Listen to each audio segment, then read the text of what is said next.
Obviously, a disappointing loss.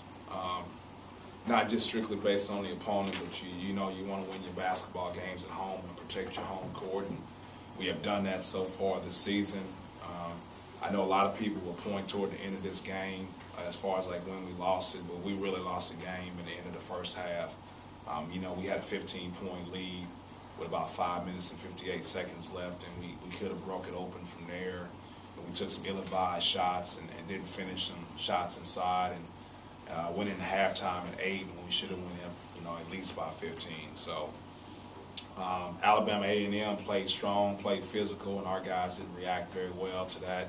They were looking at the referee for fouls instead of playing through it, and that's when our maturity level really showed, and we got to be able to fight through those things. Looks like it took Roquez a while to get going. I know obviously he didn't start, but I mean, he started to step it up late in the game. But what was wrong? I mean, what did you see with him tonight?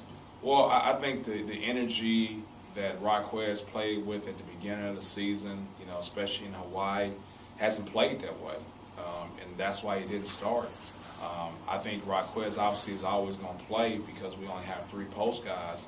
But we need Roquez to play with the energy that he played with, you know, at the beginning of the year, because it's vital to us, because any sort of loose ball, you know, 50-50 ball that we can get and put in, you know, it helps our team.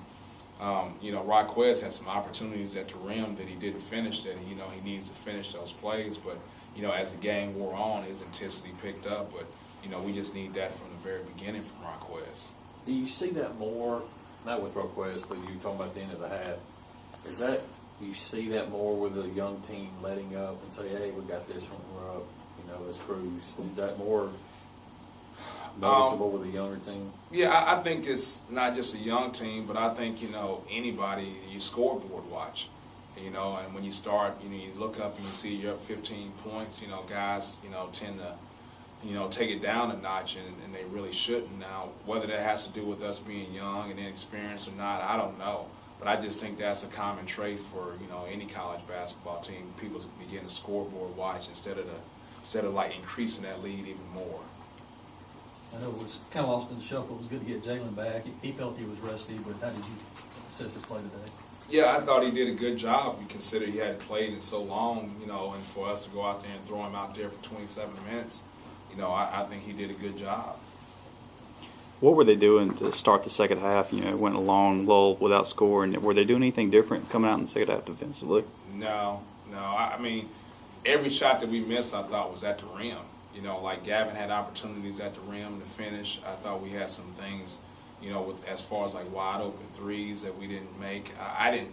Maybe I'll go back and watch the film and see something different. But like just from my perspective, I didn't think they did anything different. I just thought that we didn't finish plays at the rim, that we had opportunities to score. You guys had pretty good go at it early on the boards, and then that kind of got them back in the game. They had a lot of second chance points. Yeah, and I think the biggest cause of that is like we didn't defend the high ball screen. And when they started having some success off the high ball screen, they got into the paint. And anytime you get the ball into the paint off a dribble penetration, that means that you're in some sort of a help position. And then when you're in a help position, now it leads to offensive rebounds. So I think the cause and the root of all that was the fact that we didn't defend the high ball screen very well at all.